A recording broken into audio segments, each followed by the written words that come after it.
Good evening and thanks for joining us tonight. I'm Sophie Erber. During his first formal press conference since taking office, President Joe Biden defended the White House response to the challenges at the southern border. The president says policies under the previous administration forced his team to play catch up. Our Washington correspondent Jesse Cheneur reports now in our top story at 5.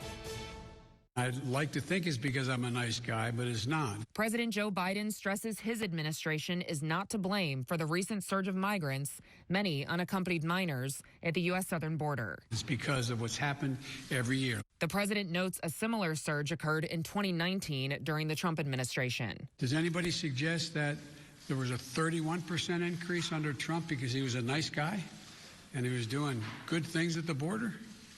That's not the reason they're coming. On his first day in office, Biden signed executive orders undoing Trump's immigration policies. Rolling back the policies of separating children from their mothers. I make no apology for that. The president says he's now trying to rebuild the system, including making more beds available for minors and verifying if traffickers or family members are responsible for them. It's going to take time. But Republicans argue the solution is simple. They say President Biden should reinstate the Trump-era policies like remain in Mexico and the border wall. He inherited the most secure border that we've had in my lifetime. Louisiana Senator John Kennedy will visit the border Friday and calls on the president to take a more hardline approach. He's saying, don't come, don't come, don't come.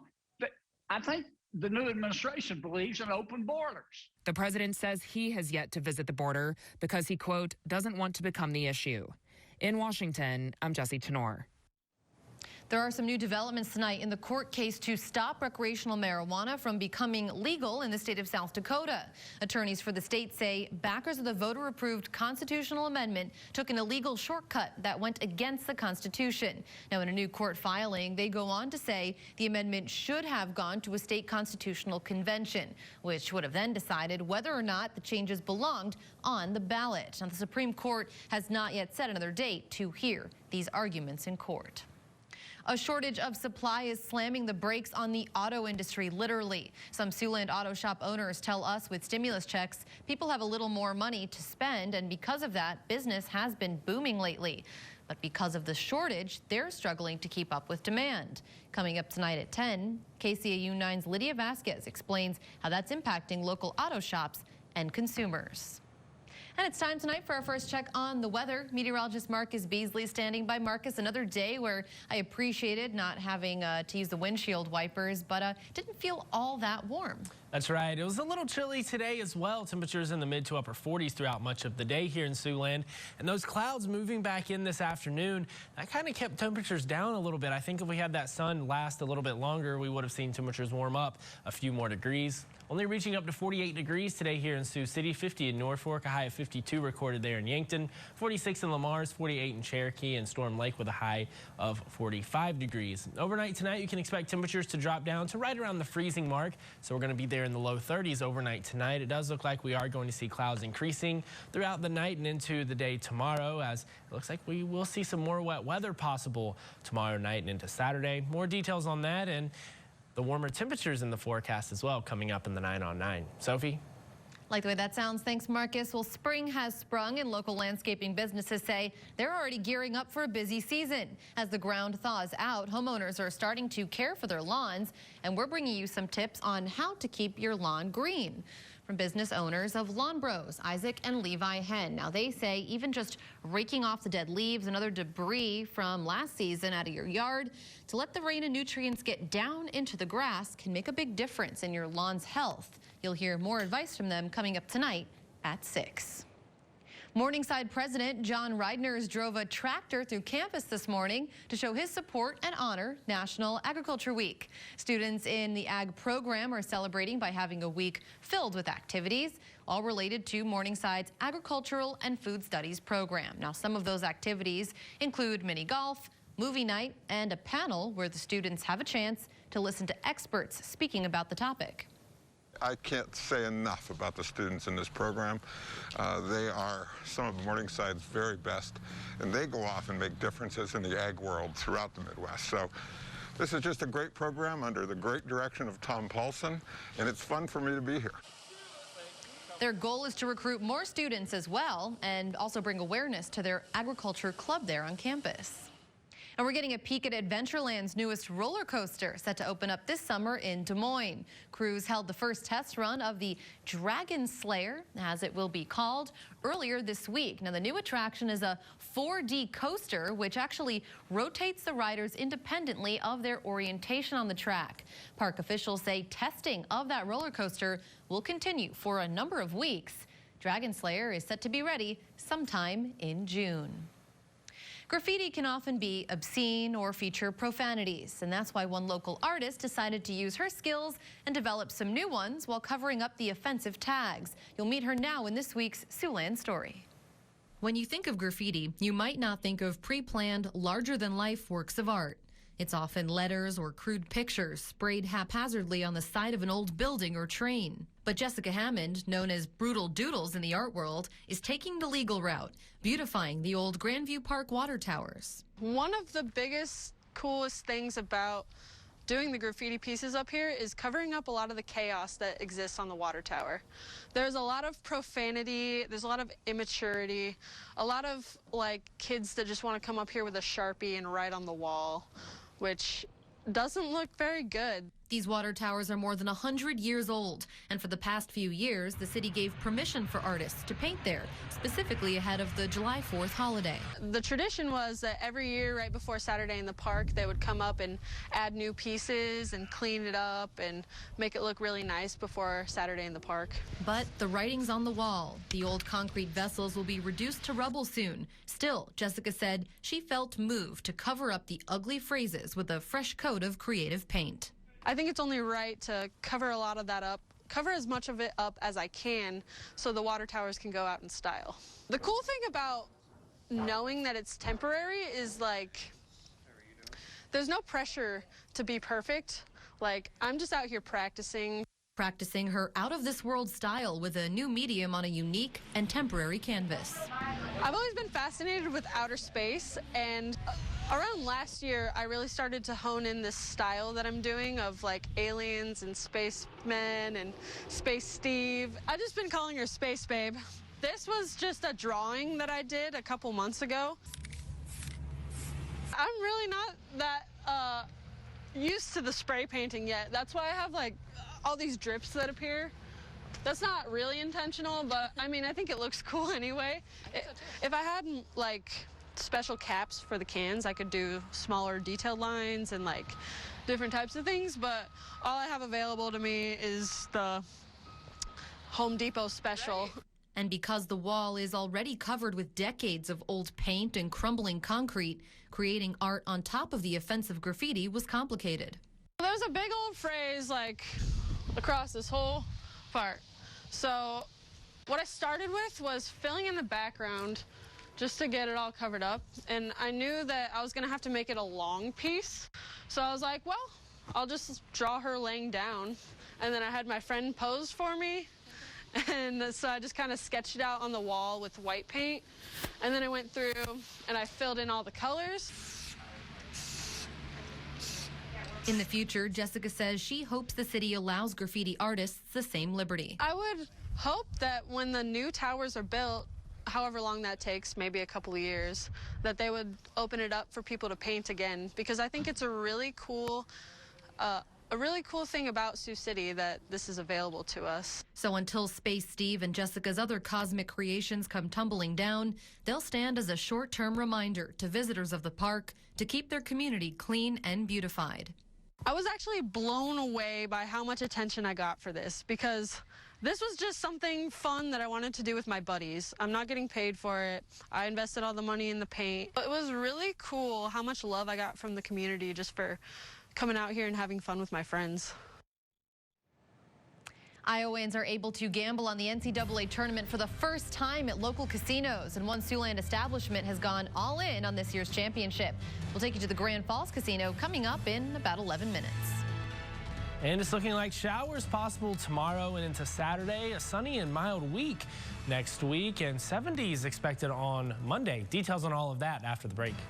You're watching KCAU 9 News with Sophie Erber and meteorologist Marcus Beasley. This is KCAU 9 News at 5. On Wednesday, so we'll see that up and down temperature trend, and then it looks like back into the lower 60s for Friday and Saturday of next week. So we'll continue to see those temperatures up and down. And Severe Weather Awareness Week does continue, and we're talking about tornadoes. Well, a tornado is a violently rotating column of air extending from the cloud base to the ground. Here in Siouxland, we're actually in a pretty active tornado area. Most of the Midwest is, but we're in the greatest risk area here in Siouxland. The Fujita scale is how we measure tornadoes. EF0 is the weakest tornado with winds at 65 to 85 miles per hour. The most powerful tornado is an EF5 with winds greater than 200 miles per hour. Those are the most dangerous tornadoes and usually the largest tornadoes as well. If there is a tornado warning over your area, or if there's tornado activity in the area, monitor KCAU 9 or your NOAA weather radio. Go to a basement or lowest level of your house if there's a tornado warning. Use a small room in the middle of the building if you don't have a basement or an area to get to. Stay away from doors and windows. Get under stairs, tables, or workbenches, basically to protect you from any flying debris. And get out of mobile homes and look for sturdy shelter. Also, I'll add, do not go underneath a bridge or overpass if you're in your car. That creates a wind tunnel and actually can increase the wind speeds underneath the bridges and overpasses. So you want to avoid those. If you're outside, get to a ditch. That's your best place to get to. Areas. Yep. Good advice there. And this is especially pertinent for our neighbors to the south in the United States today. They're dealing with tornadoes as we speak. Yeah, some powerful tornadoes in Alabama right now. That's right. All right. Thanks a lot, Marcus. When we come back tonight, for most young people, losing your wallet is a bad thing. But for one single mom in Sioux Falls, losing her wallet proved to be an opportunity for one stranger to do a good deed. We have this feel-good story coming up in about 7 minutes. But first, a Siouxland casino taking the NCAA tournament bets for the first time. How business is booming in Larchwood after the break.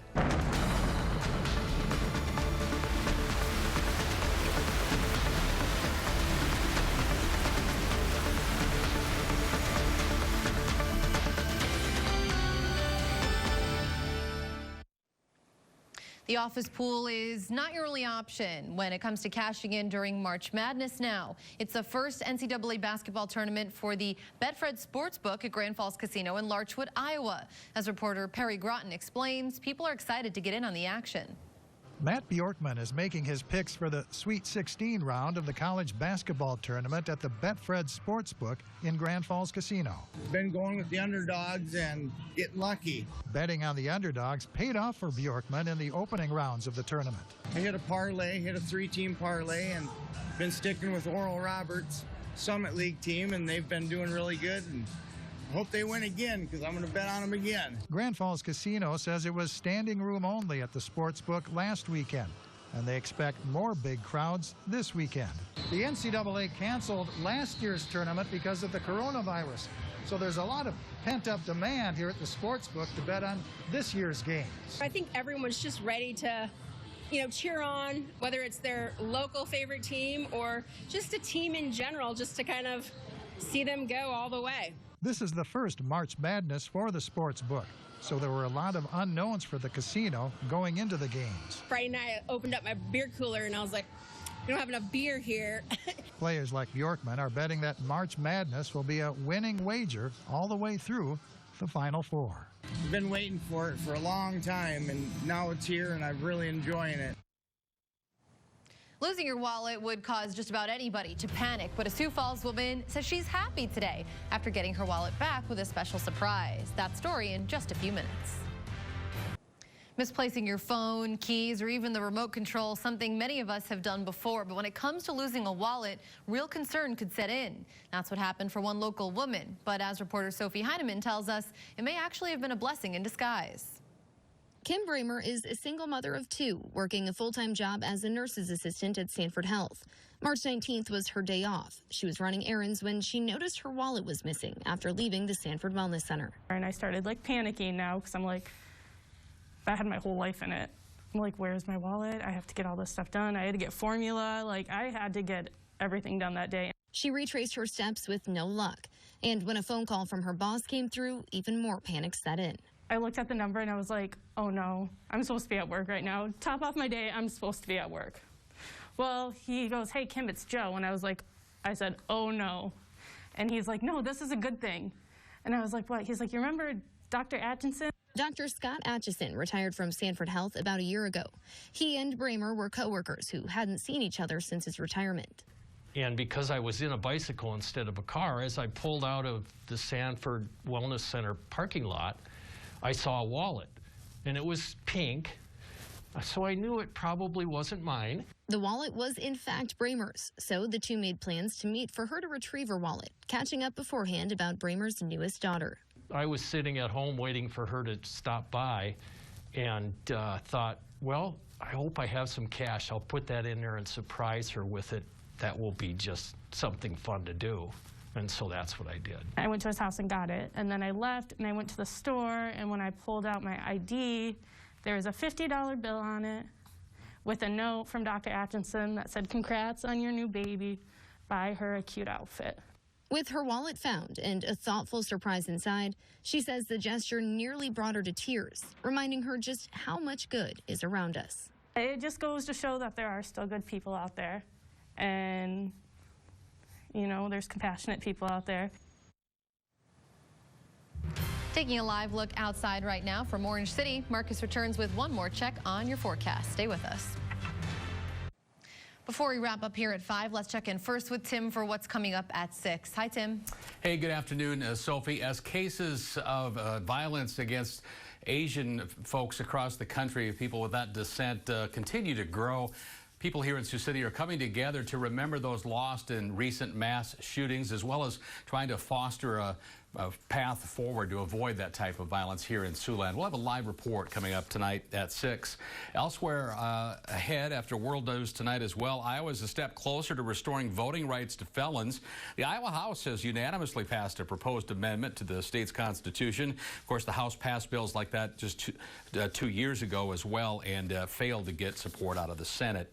And we're still a few weeks away from that bright green grass being back, but folks are already making plans to grow some healthy turf this summer. Reporter Mallory Smith has a look at some of the information, good stuff that folks need to know as they start to work out in the lawn. That's another good sign, Sophie. It really is. I love the springtime season and flowers coming back. Looking forward to Tulip Fest and things like that. Looks like spring will kind of feel like it's here this weekend. Yeah, we will see temperatures continuing to increase here each day as we head into the weekend. Monday, the big warm day with temperatures reaching into the low 70s. Awesome. Thanks, Marcus. Thank you for joining us. We hope you'll join us again at 6. Until then, have a great night.